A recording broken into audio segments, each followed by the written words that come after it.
এয়া হ'ল পিৰালি পালেং। মোৰ ফুলনিত বহুত আছে। এয়া ফুলবোৰ বৰ ধুনীয়া গুলপীয়া ৰঙৰ। পিৰালি পালেং যিকোনো ঠাইত ৰুই দিলে হৈ যায়। ইয়াৰ কাৰণে কোনো বিশেষ মাটি নালাগে, অকল অলপ ৰ'দ পাব লাগে। ইয়াতে মই ভেন্দি গছ এজোপাৰ কাষতে ৰুই দিছিলোঁ, হৈ গৈছে। এতিয়া মই ইয়াৰ পৰা নতুনকৈ ওলোৱা ডালবোৰ কাটি ল'ম। আজি মই মাছৰ লগত পিৰালি পালেঙৰ আঞ্জা বনাম। আৰু পিৰালি পালেং ইয়াৰ পুৰঠ হোৱা ডালবোৰ কাটি ৰুই দিলে হৈ যায়। পিছে এইবোৰ ৰুব পৰা নহয়, এইবোৰ বৰ কোমল, খাব পৰা হৈছে। এতিয়া মই কাটি লৈছোঁ আৰু এইজোপাৰ পৰা কাটিব পাৰি। চাই চাই মই ইয়াৰ পৰা কাটি লৈছোঁ। এইবোৰ ডাঙৰ হ'লে আকৌ ফুল লাগিব আৰু ফুলৰ পৰা ফলো হয়। ফলৰ পৰা এই গুটি হয়। গুটিবোৰ মাটিত পৰি থাকিলে সেইবোৰৰ পৰাও গছ গজি উঠে। এতিয়া মই শাকখিনি ভালদৰে ধুই কাটি ল'লোঁ। কাটি থৈ দিলোঁ। আৰু বস্তু আছে লগত। সেইখিনি হ'ল এয়া বগা সৰিয়হ আৰু এয়া পিঁয়াজ আৰু কেঁচা জলকীয়া। বগা সৰিয়হ মই অলপ তেল মাৰিবলৈ লওঁতে দিম, সৰিয়হ পেষ্ট নিদিওঁ। আৰু এয়া কিছু পিঠাগুড়িও ৰাখিছোঁ, পিঠাগুড়িখিনি দিলে ভাল লাগিব খাই। আৰু এয়া তেতেলী টেঙা। আজি মই পিৰালি পালেঙেৰে ভকুৱা মাছ বনাম। ভকুৱা মাছৰ টুকুৰাবোৰ মই ভালদৰে নিমখ হালধি সানি ভাজি লৈছোঁ আৰু ভাল লাগিব খাই।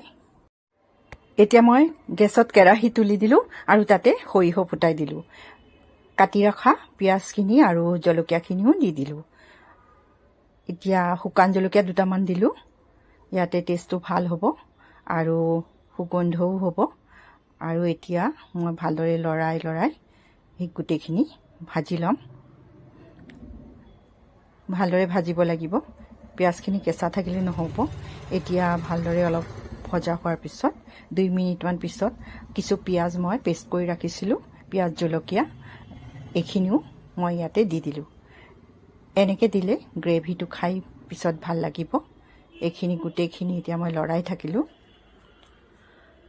তেলত অলপ ভালদৰে ভজা হোৱাৰ পিছত ইয়াতে আৰু মছলা এড কৰিবলৈ আছে। এতিয়া মই আগতে ভালদৰে লৰাই ভাজি ল'লোঁ। অলপ আধা ভজা হোৱাৰ পিছত মই এতিয়া ইয়াতে মছলা দিম। প্ৰথমতে এচামুচ নিমখ দিলোঁ আৰু এচামুচ হালধি, এচামুচ জিৰা গুড়ি দিলোঁ, এচামুচ ধনিয়া গুড়িও দি দিলোঁ আৰু এচামুচ কাশ্মীৰী মিৰ্চ দি দিলোঁ। এতিয়া আকৌ মই গোটেইখিনি মছলা একেলগে মিক্স কৰি লৰাই থাকিম। অলপ ভাজিব লাগিব। যেতিয়া অলপ ভজা হোৱাৰ পিছত এতিয়া মই ইয়াতে ৰাখি থোৱা পিঠাগুড়িখিনি ঢালি দিলোঁ আৰু গোটেইখিনি একেলগে লৰাই থাকিম। লৰাই নাথাকিলে পিঠাগুড়িবোৰ লাগি ধৰিব পাৰে আৰু গোট মাৰি যাব পাৰে।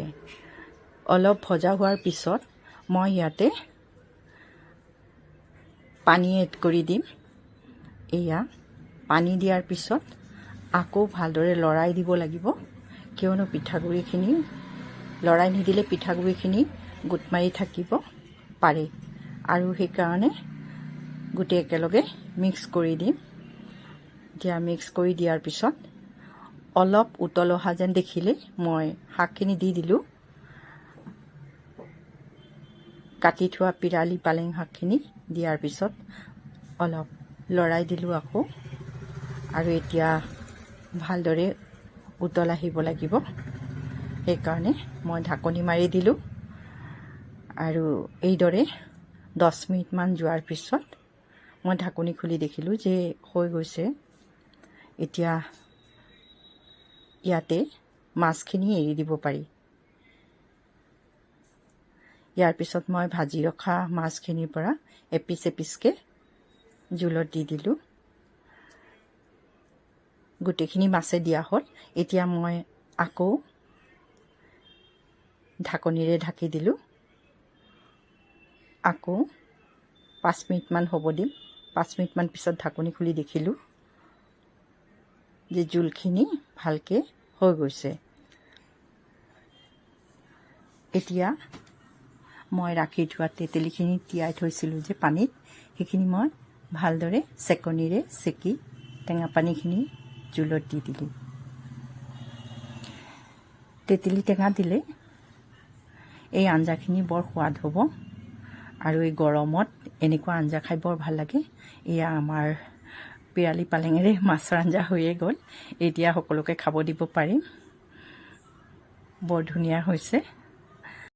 ঔষধি গুণসম্পন্ন পিৰালি পালেং খালে ডায়েবেটিছ নিয়ন্ত্ৰণত থাকে আৰু এই শাক খালে শৰীৰত তেজ বৃদ্ধি হয়।